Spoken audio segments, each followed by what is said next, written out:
Jumpa lagi di TV. Ya, dashcam ini menjanjikan perekaman video resolusi tinggi sampai 3,5K.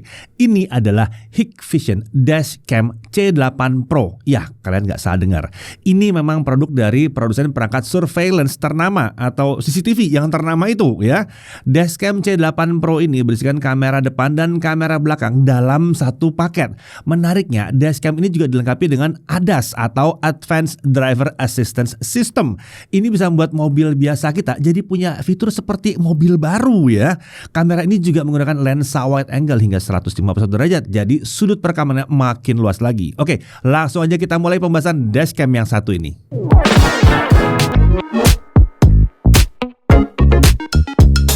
Ya, ini bukan pertama kali kita membahas produk dari Hikvision, tapi sebelum ini kita selalu membahas produk surveillance mereka atau CCTV mereka. Nah, baru kali ini kita akan coba membahas dashcam terbaru dari mereka. Nah, untuk C8 Pro ini kemampuannya seperti apa? Nah, kita bahas dalam video kali ini, tapi kita mulai dari paket penjualannya. Ya, dashcam ini tersedia dalam kit yang berisi kamera serta beberapa perlengkapan penunjang. Di situ ada kamera depan, ada kamera belakang.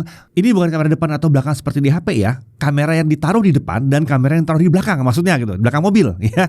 Lalu ada car charger atau cigarette lighter adapter dengan 2 port USB, 2 kabel daya untuk kamera, dan ada 1 electrostatic sticker serta manual book. Oke, sekarang kita coba bahas spesifikasi kamera yang berada di depan untuk si C8 Pro ini. Dimensinya 39,47 x 104,6 mm ya. Untuk resolusinya ada di 3000 x 1688 pixel, 30 fps atau bisa juga 25 fps kalau mau ngirit. Bukaannya di f1.75, lumayan lebar ya. Untuk field of view-nya 151 derajat. Nah, dia punya display, ini adalah layar 2,45 inci IPS dan ini touchscreen. Untuk WiFi dia support 2,4 GHz dan dia punya G-sensor dan support microSD up to 256 GB. Nah, sementara untuk kamera yang diletakkan di belakang mobil, dia punya spesifikasi resolusi maksimumnya di 1080p 25 fps. Field of view-nya di 124 derajat. Nah, kamera belakang ini punya IP rating di IP67. Dan ada juga ADAS atau Advanced Driving Assistance System yang bisa memberikan peringatan suara terkait kondisi di sekitar mobil kita. Selain itu ada juga built-in Wi-Fi di dashcam ini untuk koneksi dari dashcam ke smartphone kita. Nah, kalau dibutuhkan ada juga opsi penggunaan modul opsional hardwire kit untuk mendapatkan fitur 24-hour parking surveillance yang bisa dibeli secara terpisah. Nah, untuk yang 24-hour parking surveillance ini kami sarankan untuk masang kitnya di bengkel spesialis ya. Kalau masang sendiri agak rumit memang yang satu ini. Nah, dashcam ini mengusung teknologi super kapasitor, jadi perangkatnya akan lebih awet dan tahan lama mengingat dashcam ini diletakkan di bagian depan yang terpapar langsung oleh sinar matahari. Nah, untuk desain, kameranya si C8 Pro ini desainnya sederhana seperti ini ya. Perekat pada bagian belakang bisa langsung dilepas dan dashcam langsung bisa dipasang pakai electrostatic sticker yang sudah terpasang di kaca mobil kita sebelumnya. Nah, selain itu tentunya ada lensa kamera di sini. Lensa ini bisa kita arahkan ke posisi yang tepat sesuai dengan kebutuhan kita. Sementara untuk sisi yang menghadap ke kita terlihat ada touchscreen 2,45 inci untuk memudahkan navigasi menu dan juga untuk pengaturan langsung pada perangkatnya. Beralih ke sisi kanan, ini adalah tombol hard reset yang ditempatkan di sebuah pinhole ya. Lalu ada slot microSD dan lubang untuk mikrofon. Sementara di bagian atas itu ada port USB-C untuk jalur data dan daya juga. Lalu ada port audio video in untuk koneksi ke kamera belakang. Kemudian ini ada port micro USB, ada lubang speaker juga ya. Oke, sekarang kita masuk ke cara pemasangan. Untuk pemasangan kit dari C8 Pro ini di mobil terbilang mudah sih sebetulnya. Pertama, tentukan lokasi pemasangan dan bersihkan dulu lokasi tersebut ya. Lalu tempelkan stiker elektrostatik yang tersedia di paket penjualan ke lokasi tersebut. Untuk kamera depan kita hanya perlu menempelkan kamera di atas stiker elektrostatik ya. Arahkan juga kamera ke posisi yang seharusnya. Kemudian, pasang kabel daya ke konektor USB-C di kamera. Kabel ini bisa dirapikan dengan diselipkan ke celah-celah di mobil kita. Pasang juga microSD ke slot yang sudah tersedia. Lalu pasangkan ujungnya satunya lagi ini dari kabel daya ke car charger yang sudah dipasang ke cigarette light di mobil kita. Nah, itu untuk kamera depan. Sekarang kita beralih ke kamera belakang ya. Nah, kalau yang satu ini cukup langsung tempelkan kamera ke kaca. Lalu arahkan kamera sesuai dengan kebutuhan dengan melepas atau mengendorkan baut-baut ini. Dan jangan lupa juga untuk pasang kabel dari kamera ini ke kamera yang depan. Nah, ini ngerapinnya agak repot memang. Tapi kabel-kabel ini sebenarnya bisa ya dirapikan dengan menyelipkan ke celah-celah di mobil kita. Untuk kamera belakang, Hikvision merekomendasikan ini dipasang di luar ya. Seharusnya aman ya karena udah IP67 tahan terhadap debu dan kedap air juga. Posisinya bisa disesuaikan dengan kebutuhan. Untuk pengujian ini kami pasang dekat plat nomor. Tapi pemasangan di luar ini emang agak rentan ya, apalagi ini emang agak sulit disembunyikan. Dia jadi bisa mudah dicabut orang lain, terlebih karena cuma ditempel dengan double tape saja. Nah, kalau udah terpasang semuanya, dashcam siap untuk digunakan. Oke, dalam penggunaannya dashcam ini kita bisa melakukan setting langsung dari layar di perangkat ini aja. Tidak terlalu banyak settingan pada dashcamnya sebetulnya ya.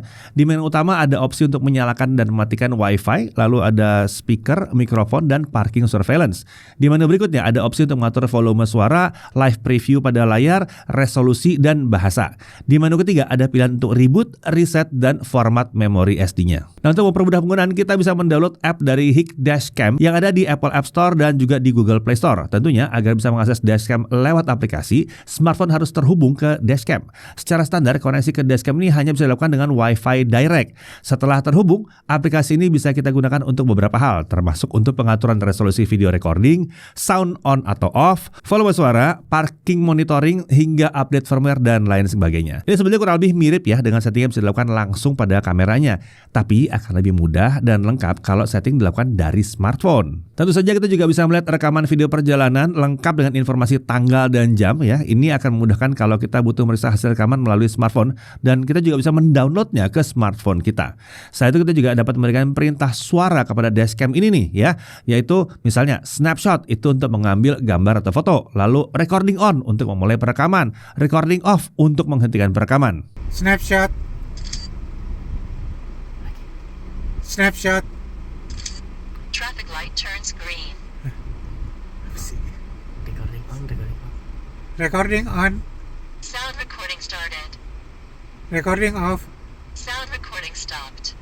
Ya tentunya perekaman juga bisa jalan secara otomatis ya, tidak harus diperintah-perintah terus. Oke, sekarang mari kita coba lihat hasil rekamannya. Kita mulai dari hasil kamera depan untuk perekaman di siang hari. Ya di sini hasil yang dapat untuk perekaman siang hari cukup baik dan jelas ya, wajar ya, resolusinya memang tinggi ya, janjikan di 3,5K. Dan field of view-nya juga luas ini ya. Kita bahkan bisa melihat plat kendaraan di depan dan beberapa tanda jalan dengan jelas kalau videonya di zoom in seperti ini. Wah, saking high res-nya ya. Lanjut kalau di kamera belakangnya untuk siang hari di kondisi terang ya. Hasil rekaman juga masih tergolong baik ya, masih terlihat jelas dan masih dapat diandalkan walaupun ini resolusi 1080p. Tapi memang nggak sesmooth yang depan karena ini cuma 25 fps. Setidaknya 25 fps ini berarti kita berhemat storage ya. Oke, lanjut untuk kamera depan untuk rekaman di malam hari. Nah, untuk penggunaan di malam hari, kamera ini bisa menghasilkan video yang ternyata cukup baik ya. Hanya saja masih terlihat lumayan ada flare-nya ya saat berhadapan langsung dengan cahaya lampu dari mobil yang lain. Tapi menurut kami secara keseluruhan hasil perekamannya masih bisa diandalkan dan masih bisa dilihat nih ya. Nah, sekarang kita lihat hasil kamera belakang kalau ditempatkan di dalam mobil.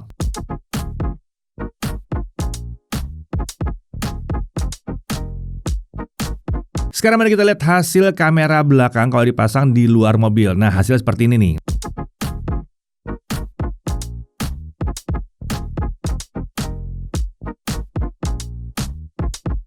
Secara umum dipasang di luar maupun dalam, hasil tangkapan video kamera belakangnya tetap menunjukkan flare yang cukup mengganggu dari lampu kendaraan yang ada di belakang kita. Jadi baru dari jarak dekat kita bisa melihat objek yang ada di belakang mobil kita. Nah, hasil video kamera belakang ini juga tidak sejelas kamera depan untuk penggunaan di malam hari. Nah, yang perlu diingat ya, keseluruhan rekaman hasil video itu juga tergantung dari kebersihan kaca mobil kita ya. Kalau udah banyak jamur atau kena kotoran, udah pasti hasilnya nggak bisa jernih karena kameranya kan ada di belakang kaca. Oke, sekarang mari kita bahas fitur ADAS atau Advanced Driving Assistance System di kamera yang satu ini. Saat penggunaan pertama kali, otomatis fitur ini sudah langsung aktif ya. Kita bisa lihat dari aplikasi di smartphone.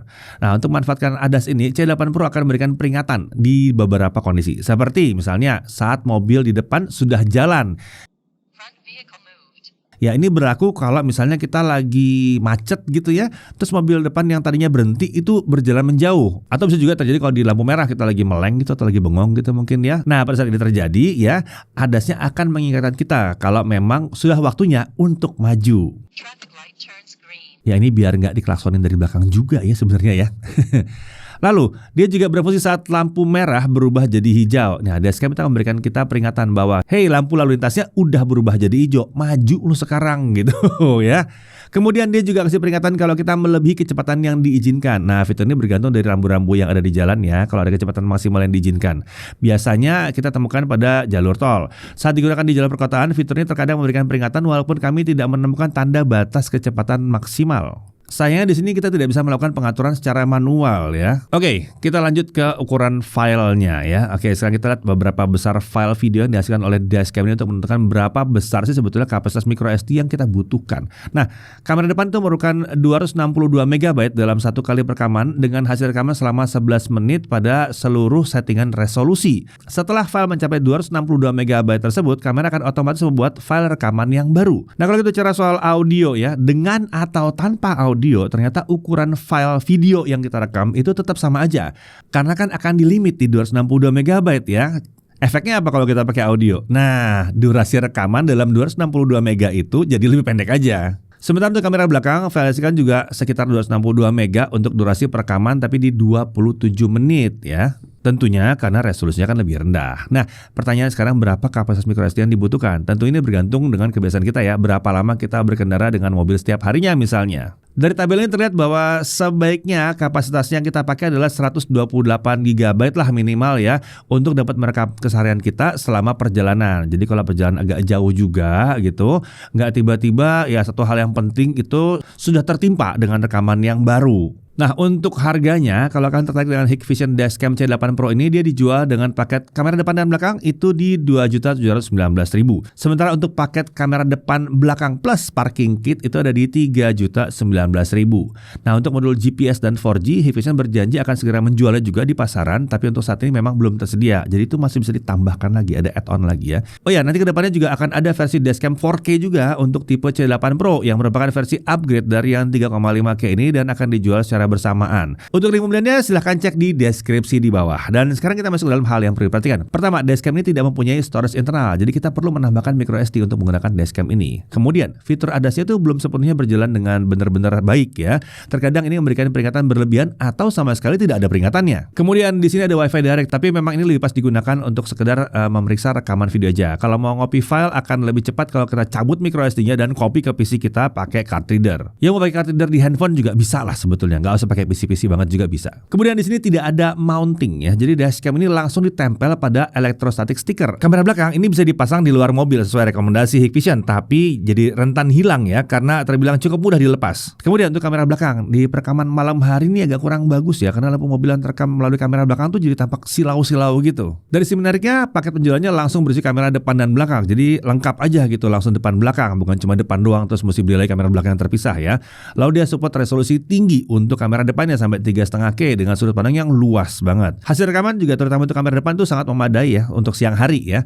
Lalu dia punya fitur ADAS, walaupun memang belum bisa dibilang yang luar biasa akurat dan lengkap, tapi paling nggak sudah ada lah. Kalau mobil kalian belum punya ADAS sama sekali, lumayanlah ada tambahan-tambahan sedikit. Kemudian ada opsi untuk menggunakan hardwire kit untuk mendapatkan fitur seperti parking surveillance. Lalu dia sudah menggunakan teknologi supercapacitor yang diklaim lebih awet dan lebih tahan lama dibandingkan baterai biasa. Ya, dashcam C8 Pro ini hadir sebagai dashcam yang menawarkan resolusi tinggi ya sampai 3,5K. Ini bisa membantu mendapatkan hasil rekaman video yang tajam dan jelas, paling tidak untuk kamera depannya.